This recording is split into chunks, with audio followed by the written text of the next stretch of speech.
Hey guys, how's it going? I'm going to talk to you a little bit about chuck and duck fly fishing or freestyle nymphing. I get a lot of calls and emails about chuck and duck fly fishing, how to do it, how do you rig your fly rod and reel with this stuff. It's a little bit different than traditional fly fishing. I've got a 9-foot fly rod, an 8-weight with a regular fly reel, and then the difference is this is 30-pound monofilament line, 30-pound suffix. So it's a monofilament line spooled onto a steelhead reel.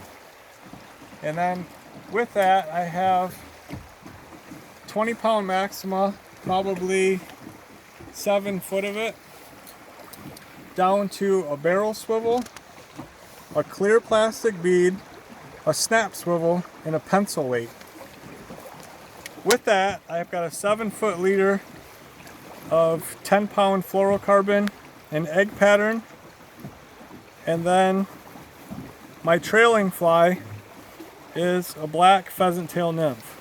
So that's pretty common in Michigan, an egg pattern, a pheasant tail nymph, a peach egg pattern with a stone fly, an egg pattern with a salmon fry, or a green caddis. Those are probably the most common, at least for Michigan. The biggest thing about this cast is that you want to cast it easily. Probably the biggest thing that I see with customers is that everybody wants to throw this technique hard. The whole deal with this, the thing that makes it great, is that you cast it softly. So you bring the weight all the way back to a complete stop, plunk, hold the line tight in your left hand, and then just flick the rod to the right. It's a pretty easy cast, and that's the simplicity of it. If you throw it hard, you're going to get knots in that line. So just a nice easy flick, and then as you drift, you're going to feel that weight tick along the bottom. So when you strip it in, you want the line under your middle finger, and then you're stripping it in with your pointer finger over the top, so that you're holding the line like that.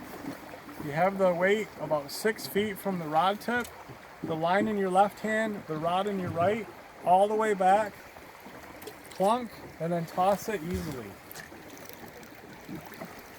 As soon as that hits the water, you strip it underneath your middle finger, and then you're running your drift along the bottom, so you're feeling that weight tunk along the bottom. Tick, tick, tick, tick, tick, tick. And then just strip it in, bring your thumb down, and strip it below your middle finger. So hopefully that clears up a lot with the chuck and duck fly fishing. It's a really easy technique to use for salmon and steelhead in the Great Lakes. It's not really fly fishing, but it's really effective. So nice and easy, toss, bring it through.